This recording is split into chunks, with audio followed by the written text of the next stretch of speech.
Alors, bonjour à tous et bienvenue à Un Monde à l'envers. Mon nom est Jean Granger. On est le 30 avril 2020, toujours qui se poursuit, 13h58 heure du Québec, avec un lien qui m'a été envoyé par Salvatore, que j'apprécie vraiment. C'est un abonné italien qui fait beaucoup de recherches au niveau climatique et changement climatique, qui nous envoie toujours des liens très pertinents, dont celui-là que je vais vous partager à l'instant, qui nous vient d'Atlantico, qui date du 28 décembre 2016, mais quand même, le volcan qui a provoqué la disparition de l'homme de Néandertal en Europe il y a 40 000 ans serait sur le point de se réveiller. Bonne année à tous. Le volcan, ou les volcans Campi Flegrei, dont je vous ai parlé il n'y a pas longtemps, qui se sont remis ensemble en mode activité, les champs Flegréens se trouvent en Italie, au nord-ouest de la baie de Naples. Ils sont nés de la plus grande éruption de l'histoire européenne depuis 200 000 ans. D'après une étude scientifique parue dans Nature Communication, des volcans extrêmement dangereux seraient en passe de se réveiller. Leur nom, Campi Flegrei, champs Flégréens en français, du nom que leur avaient donné les Grecs sous l'Antiquité. Ils sont situés près de la ville italienne de Naples. Ils comptent 24 cratères et s'étendent sur 13 km. Ils forment la plus grande structure volcanique de l'Europe. Comme le rapporte un article du Washington Post, les chercheurs qui ont travaillé sur une possible éruption des champs flegrériens, français et italiens, sont intervenus dans le cadre du film ou d'un film éducatif intitulé « Vivre dans un volcan », dans lequel ils ont alerté sur le danger représenté par les fameux volcans en question, Campi Flegrei. La caldeira, qui est une dépression géologique causée par l'éruption d'un volcan, aurait été formée à 2 reprises il y a environ 40 000 ans, après la plus grande éruption volcanique que l'Europe ait connue depuis 200 000 ans.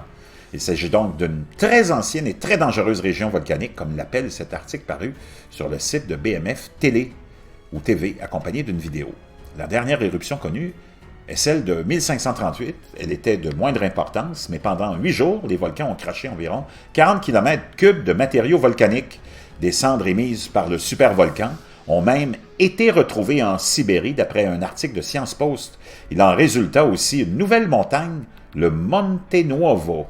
Les derniers mouvements telluriques importants recensés par les scientifiques se sont produits en 1984. Il y a 30 ans donc, 40 000 personnes furent alors évacuées au Rione Terra dei Pozzuoli.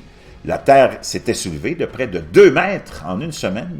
Bien plus récemment, en 2005, les volcans aux alentours sont entrés en soulèvement. Cela signifie qu'il y a eu une accumulation de magma, en conséquence de quoi les autorités italiennes avaient fait passer le niveau d'alerte de vert au jaune en 2012.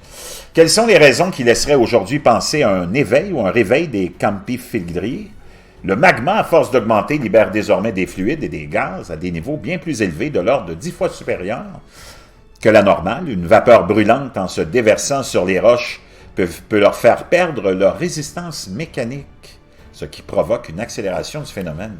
Le point de pression serait-elle maintenant que les conditions pour une éruption proche seraient réunies après 500 ans de sommeil? Donc, d'après les scientifiques qui observent ces volcans, il s'est produit un rehaussement de 10 cm du niveau global du sol en une seule année, entre 2012 et 2013. Ce phénomène, d'après un article paru par Sciences Virales, a pour nom bradicéisme et est une rare manifestation observée au niveau seulement de 3 caldeiras, dont celle en question, celle de Long Valley aux États-Unis et celle de Rabaul en Papouasie-Nouvelle-Guinée, ce qui entraîne mécaniquement le remplissage par de la lave de la chambre volcanique. C'est donc un lac de lave qu'ont pu observer les scientifiques à 3 km sous la surface du sol. L'étendue de ce lac serait de 2 km à 3 km d'envergure. Tout dépend, bien sûr, de l'intensité de l'éruption qui est prévisible. Au jeu des statistiques, ce sont les petites éruptions, bien sûr, qui sont les plus probables. Une éruption maximale est très, très improbable.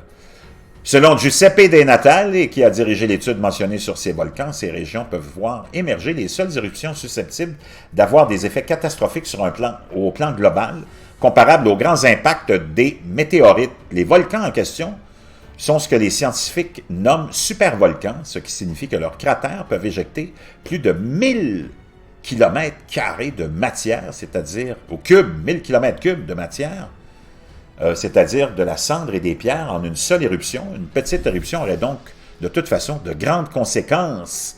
Les premiers frappés seraient bien sûr les habitants d'Italie du Sud, à commencer par les villes de Puzzoles et Cumes, mettant en danger des dizaines de milliers de personnes, voire 1 million selon des études récentes, et les poussant de fait à une émigration climatique. La pire éruption volcanique qu'a connue l'Italie jusqu'ici est celle du Vésuve, qui se trouve lui aussi à côté de Naples. Elle eut lieu le 24 août 79 et détruisit Pompéi. Pour l'heure, les scientifiques continuent leur recherche plutôt. La prochaine étape consiste à insérer une sonde à environ 4 km de profondeur au-dessus de la chambre magmatique. Par une meilleure connaissance du fonctionnement du volcan, ils espèrent interpréter au mieux les signaux que celui-ci envoie et anticiper de manière plus précise une éventuelle éruption. Vraiment intéressant. Je vous laisse le lien dans la boîte de description. Merci à Salvatore, encore une fois.